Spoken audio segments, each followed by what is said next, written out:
Um, it's been a great pleasure for my wife and me to be invited to your city, and we're very grateful for the hospitality which we've enjoyed in the last couple of days.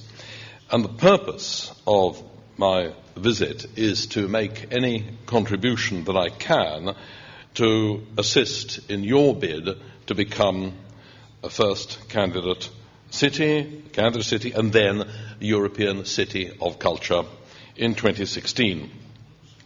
The suggestion that I might come here was made by your advisor, Rose Fenton, an old friend of mine, and she's an old friend and a distinguished colleague from the British theatre scene. And I must say, over the last 48 hours, I've learned a great deal about the opportunities and the problems that you face as you finalise your bid, and then as you move forward, we hope, to the candidate city title in 2016.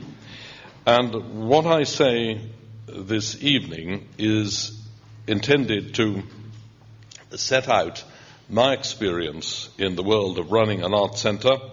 It's the one you see behind me, and to hope that the experiences that I put before you are useful to you and the particular and different conditions that you will face. But it will, of course, be entirely up to you to choose any of the suggestions I may make. I'm not here to offer prescriptions or to offer solutions. I am here to share experience and to decide if they apply to you, if they might be useful to you. But those will be your decisions and your conclusions.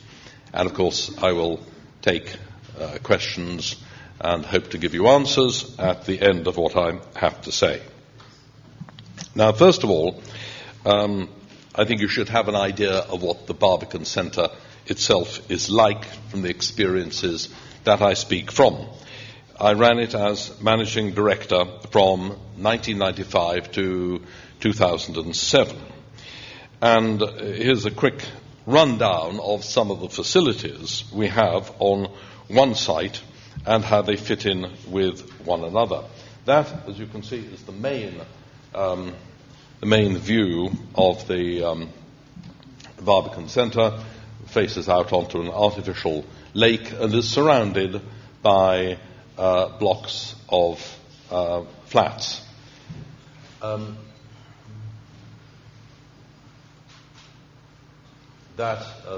These aren't necessarily in a terribly logical order, but they'll certainly give you an idea of the range of artistic activity. This was an artistic installation where, as you may see, real birds, were invited to play on musical instruments, and apparently it was a very successful installation, but that perhaps gives you a little idea of the range of cultural activity that we put on.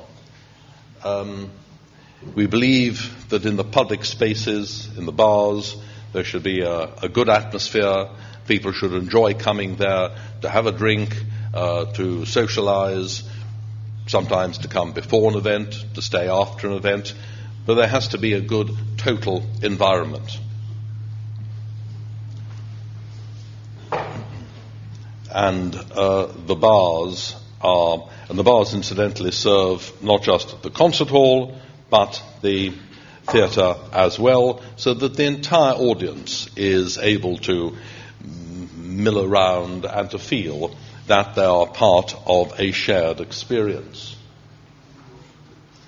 That is the interior of the concert hall with 2,000 seats, which is a good hall with a good acoustic.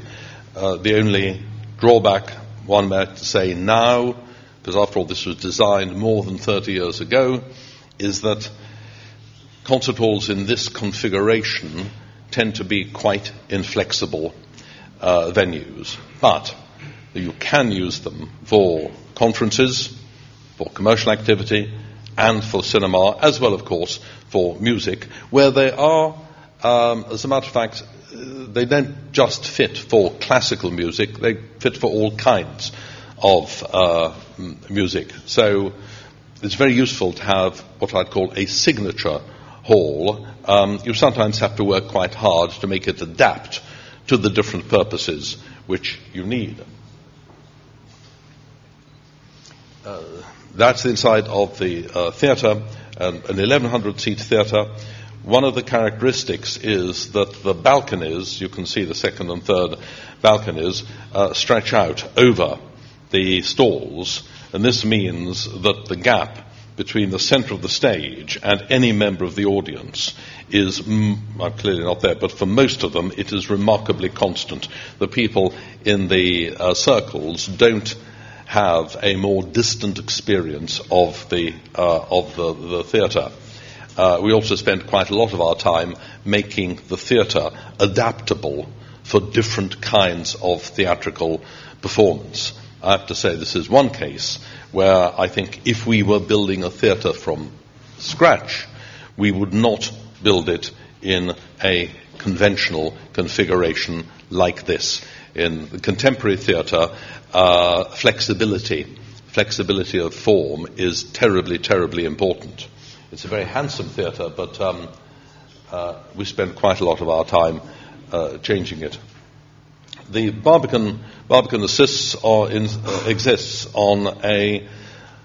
essentially a large residential estate with about 2,000 flats, nearly 4,000 people living there, and a certain style of architecture which is it's inspired as much by Corbusier as by anyone else, and that is much admired, and rightly so. Those who don't like Corbusier or don't like concrete call it brutalist, or if they are feeling more charitable, neo-brutalist. But it certainly has a line and a style, and you can't ignore it. Cinema, an important part of the programming, very comfortable, 250, 300 seats, again usable for conferences and other events besides cinema. People having a nice time. That was when it was built, and as we were going around your Centre for Cultural Encounter and we looked at the state of the building, I thought that is very, very familiar. The building of these places is always complicated, as I'm sure I don't need to tell you. But it was, when you look back at how the Barbican was built, and it took many years to build it, I don't know how they did it. Thank God somebody else was responsible. And that, again, is just another view of the flats on the left-hand side, the Barbican itself on the right-hand side. It's not an environment you can ignore or would want to. It has real character. As I say, whether you like it or not is very much a matter of taste.